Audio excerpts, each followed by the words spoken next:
নমস্কার, তোমাদের সবাইকে বাংলা এসডি এডুকেশন ইউটিউব চ্যানেলে ওয়েলকাম করছি। আজকের রচনার বিষয় হলো একটি নির্জন দুপুর বাংলা রচনা। প্রথম পয়েন্টটি দেব ভূমিকা। একটি নির্জন দুপুর বাংলা রচনার প্রথম পয়েন্ট ভূমিকা। নির্জন কোনো দুপুরের কথা ভাবতে গেলে এই ছবিটাই আমার চোখের সামনে ভেসে ওঠে। বাংলাদেশের দুপুরগুলো রৌদ্রদগ্ধ, শুষ্ক ও নিবিড়।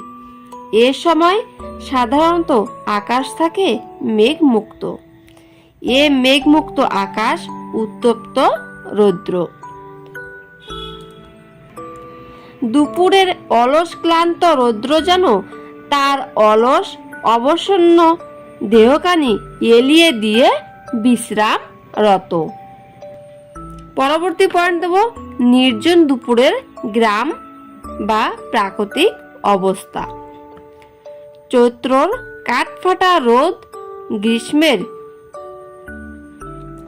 পদধ্বনি শোনা যায়। বৈশাখ জ্যৈষ্ঠ এনে সেই তীব্রতা আরো বৃদ্ধি পায়। সূর্যের প্রখর তাপে সমস্ত প্রকৃতি যেন নির্জীব হয়ে ওঠে। মাঝে মাঝে ঘূর্ণি হাওয়ায় ধুলো ওড়ে, ঝড় পড়ে গাছের হলুদ পাতা, ঝরে পড়ে গাছের হলুদ পাতা। পুকুর ঘাটে তৃষ্ণায় কাক, গাছের ছায়ায় পশু পাখির নিঃশব্দ অবস্থান গ্রীষ্মের তপ্ত দুপুরের পরিচিত দৃশ্য। এর পরের পয়েন্টটি দেব নির্জন দুপুরে জনজীবন। গ্রীষ্মের দুপুরে মানব জীবনেও নিয়ে আসে নিশ্চলতার আমেজ। কর্মকান্ত জীবনে আসে অবসাদ। প্রচণ্ড রোদের মধ্যে যারা কাজ করে তাদের মাথায় থাকে ছাতা। রাখাল ছেলে গাছের ছায়ায় আশ্রয় নেয়। নিঃশব্দ প্রকৃতি তার নীরব মানুষের কাছে গ্রীষ্মের দুপুর যেন স্থির। বৃষ্টিহীন বৈশাখী দিন, কোথাও যেন স্বস্তি নেই, শান্তি নেই। মাঠ ঘাট চৌচির, নদী জলাশয় জলশূন্য। কেউ কেউ নির্জন দুপুরে দিবনিদ্রায় ঢলে পড়ে।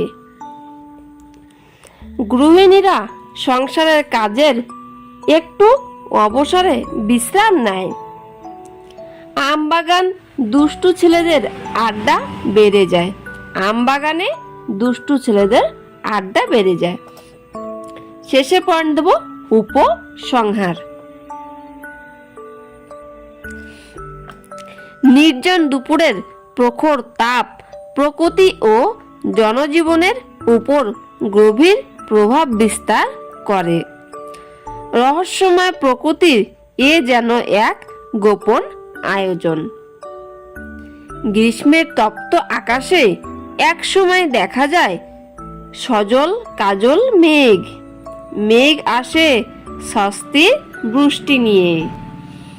গ্রীষ্মের দুপুরের ঝমঝরা প্রকৃতি আর নিশ্চল স্থিরতা জনজীবন, শস্যহীন মাঠ, নদীর ঘাট, বাঁধা নৌকা, রোদ ঝলমল তপ্ত বাতাসের এই পরিচিত দৃশ্যের কথা এ সময় ভুলে যায় মানুষ।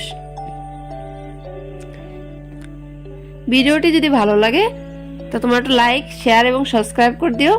আরো নতুন নতুন ভিডিও পাওয়ার জন্য তোমাদের নিউ টপিকে যদি কিছু ভিডিও দরকার হয় আমাকে কমেন্ট করে অবশ্যই জানাবে, আমি ভিডিও দেওয়ার চেষ্টা করব।